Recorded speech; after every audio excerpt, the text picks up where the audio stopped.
কোয়েলের করা প্রত্যেকটা প্ল্যানকে ফেল করে দিয়ে এবার কোয়েলকে ঘাড় ধাক্কা দিয়ে বাড়ি থেকে বার করে দেওয়ার সিদ্ধান্ত নিল রাই। হ্যাঁ বন্ধুরা, ভিডিওতে লাইক দিয়ে দেখতে থাকুন। কোয়েলের কাছে গিয়ে রাই বলতে থাকে যে কোয়েল, সব প্ল্যানিং হয়ে গিয়েছে তোমার, নাকি কিছু আরও বাকি আছে? যে কি করে তুমি অনির্বাণের চোখে আমাকে খারাপ সাজাবে, আমাদের সংসারে অশান্তি করবে, বা এমনটাও হতে পারে কোনো এক সময় গিয়ে তুমি এরকমও করতে পারো যে আমার বাড়ি থেকে আমাকে ঘাড় ধাক্কা দিয়ে বার করে দিবে।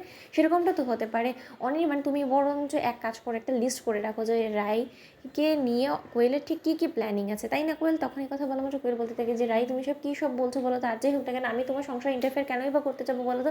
তাতে আমার লাভটা কী? যেখানে কিনা তোমরা লিগালি এখন হাজব্যান্ড ওয়াইফ, সেখানে কিনা আমি তোমাদের সম্পর্কে একটা থার্ড পার্সন। আর আমার এতটাই জোর কী করে খাটবে তোমাদের সম্পর্কের মধ্যে বলো তো? সত্য করতে তোমাদের মধ্যে যদি ভালোবাসা থেকেই থাকে, তাহলে আর যাই হোক না কেন, শত বাধা বিপত্তি আসলেও তোমাদের এই অটুট সম্পর্ক আমি কোনোভাবেই ভাঙতে পারবো না। সেটা কেন বুঝতে পারছো না বলো তো? নাকি তোমার সম্পর্কের উপরে, তোমার ভালোবাসার উপরে তোমার সেই বিশ্বাসটুকু নেই বলো তো? তখন এই কথা বলা মাত্র রাই বলতে থাকে যে একদম আমার সম্পর্কের দিকে আঙুল তোলার একদম চেষ্টা করবে না।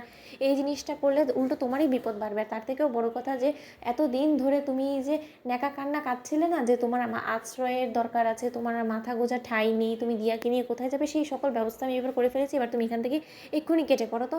আমার আর তোমাকে সহ্য হচ্ছে না, কারণ আমি চাই না যে আমার সংসারের মধ্যে অন্য কোনো বোঝা আর ঝামেলা এই বাড়িতে আর অবশিষ্ট থাকুক। ওদিকে কথা বলা মাত্র রাই কোনো রকম কোনো কথা না শুনেই কোয়েলের সব ব্যাগ ট্যাগ প্যাক করে দিয়ে ব্যাগ বাড়ির বাইরে ছুঁড়ে ফেলে দিয়ে বলতে থাকে যে এক্ষুনি আমার বাড়ি থেকে বের হও, তোমার মতন মেয়েকে আর যাই হোক না কেন আমি আর এক মুহূর্ত আমার বাড়িতে সহ্য করবো না।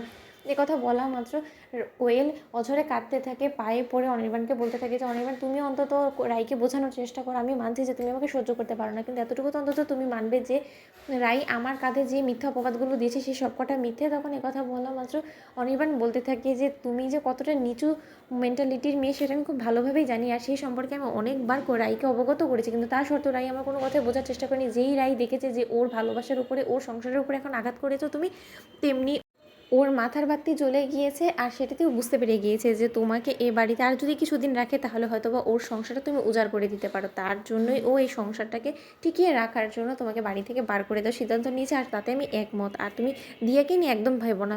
দিয়ার যাবতীয় সব প্রয়োজনীয় জিনিস আমি তোমার কাছে দিয়ে আসবো গিয়ে, তোমার ওসব নিয়ে একদম টেনশন করার দরকার নেই। তুমি বরঞ্চ এখন তোমার সেই মাথা গোঁজা ঠাইয়ের যখন একবার রাই ব্যবস্থা করে দিয়েছে, সেখানে কী করে তুমি থাকবে সকলের সাথে মিলেমিশে, সেই ব্যবস্থাটা এবার করে নাও নিজের মতো করে। কারণ সেখানে আর যাই হোক না কেন, এই বাড়িতে যে ফ্যাসিলিটিসগুলো তুমি পেয়েছো, সেই ফ্যাসিলিটিসগুলো তো অন্তত সেখানে তোমাকে কেউ দিবে না, তাই না? এই কথা বলা মাত্র রাই বলতে থাকে যে আমার বাড়ির ত্রিসীমানা যাতে আমি তোমাকে কোনোদিনও না দেখতে পাই, এবার আমি সেই ব্যবস্থাই করবো। ওদিকে কোয়েল বলতে থাকে রাইকে চ্যালেঞ্জ করে যে রাই, আর যাই হোক না কেন, এই মুহূর্তে এখানে দাঁড়িয়ে আমি বলছি অনির্বাণ, তোমাকে সাক্ষী রেখে আমি এই বাড়ি ছেড়ে কোথাও যাবো না। আমি আধ ঘন্টার জন্য এই বাড়ি থেকে বের হচ্ছি, তারপরে এই বাড়িটা আমার হবে। তো বন্ধুর ভিডিওটা ভালো লাগলে লাইক, শেয়ার, সাবস্ক্রাইব করতে বলুন।